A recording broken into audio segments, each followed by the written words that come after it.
সত্য সাই বাবার জন্মশতবর্ষ উপলক্ষে প্রেম প্রবাহিনী রথযাত্রা এসে পৌঁছালো জগৎবল্লভপুরে। সত্য সাই বাবার জন্মশতবর্ষ উদযাপন করতে হবে বিশেষ রথযাত্রা। শনিবার হুগলি জেলার গজার মোড় থেকে রথ এসে পৌঁছালো হাওড়ার জগৎবল্লভপুরের সাদতপুরে। সেখানে সারাদিন ব্যাপী পাদুকা প্রণাম, স্বাস্থ্য সচেতনতা শিবির, মেডিকেল ক্যাম্প, সর্বধর্ম প্রার্থনা, বাচ্চাদের হস্তশিল্প প্রদর্শন এবং বাচ্চাদের সাংস্কৃতিক অনুষ্ঠানের আয়োজন করা হয়।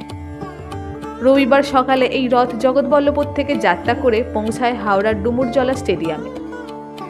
আয়োজক শ্রী সত্য সাই সেবা সংস্থার হাওড়া জেলা সভাপতি প্রণয় কুমার শেঠ বলেন, গত 1 জুন থেকে পশ্চিমবঙ্গের এই প্রেম প্রবাহিনী রথযাত্রা শুরু হয়েছে, যা সারা পশ্চিমবঙ্গের সমস্ত জেলায় যাবে।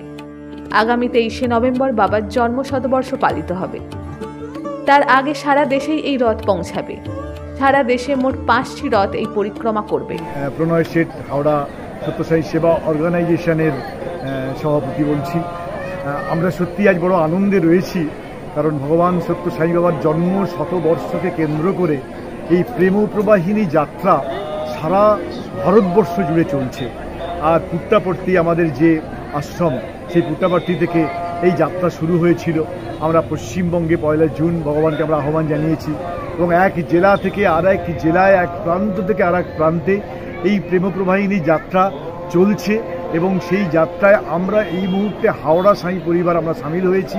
সারা দিন ব্যাপী এই বর্ণাঢ্য শোভাযাত্রা দিয়ে শুরু হয়েছিল এবং এই নারায়ণ সেবা চলছে, বৈকালিক অনুষ্ঠান রয়েছে, রাত পর্যন্ত, রাতে আমাদের সন্ধ্যা পর্যন্ত অনুষ্ঠান এবং ভগবানের এই প্রেম প্রবাহিনী যাত্রার এই যে রথ এখানে স্টে করবে।